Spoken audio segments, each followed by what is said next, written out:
schemes, scenes of crime, something that we've definitely heard of, at least played witness to in this day and age in our daily lives. But over the next half hour, we're going to set off on an adventure of Blackdrop. Now, really, what is this adventure and what is Blackdrop?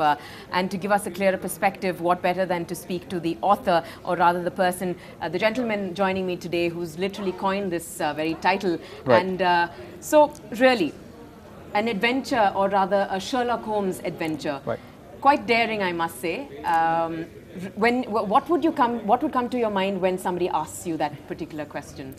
Okay, so to answer your question directly, yes, the first thing that comes to mind is what comes to mind to anyone who's read Sherlock Holmes: the magnifying lens, the deerstalker, the pipe, the legendary pipe, and of course his deduction skills.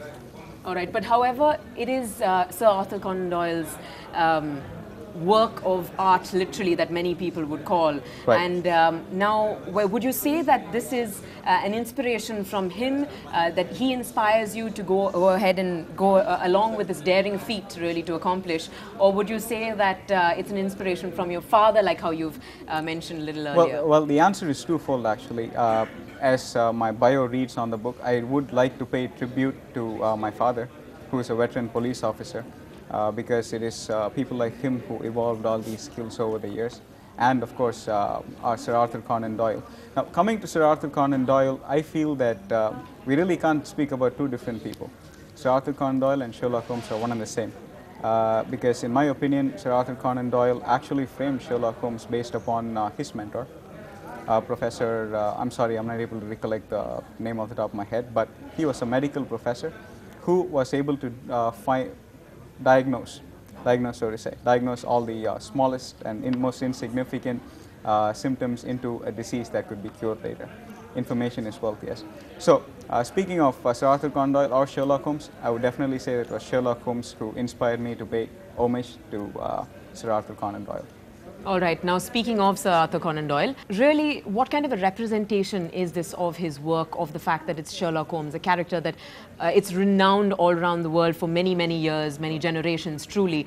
What kind of a representation is this? And you must have had to step into the shoes of Sir Arthur Conan Doyle, or at least tried to actually get the meaning and the essence of the storyline that you've created. Definitely. So it was much easier to step into Sherlock Holmes' shoes more than Sir Arthur Conan Doyle, so to speak, because I would say it is Sherlock Holmes who is directly thrown into any of these situations. And as a writer, I think that any character should evolve.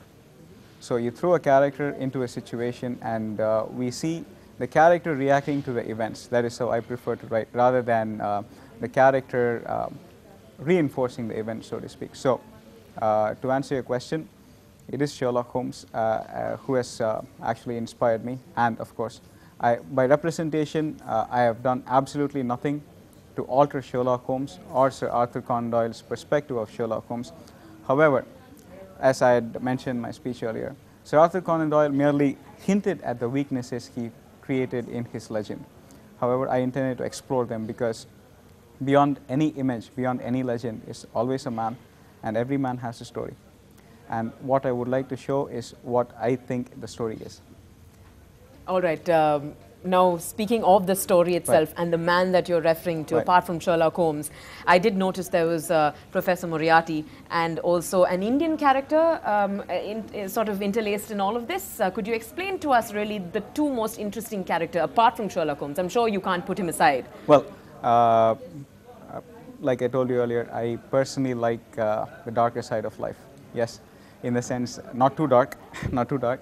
So, Professor Moriarty, I always liked his character, because although he has only featured in a couple of the short stories of Sherlock Holmes, but I feel as a writer that a character speaks more off screen than when on screen.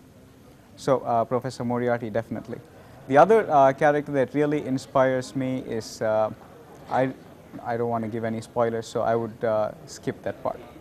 Okay. Yes. So you want it to be left to the readers themselves, yes, to really discover that. Yes. All right, we're going to respect that one wish. Okay. But moving on, of course, in terms of Sherlock Holmes and the fact that he is a patriot in terms of serving to the security of the country, or security in general, you've stayed true to that, if I'm not wrong. Definitely. Sherlock Holmes does not deviate from his path of righteousness.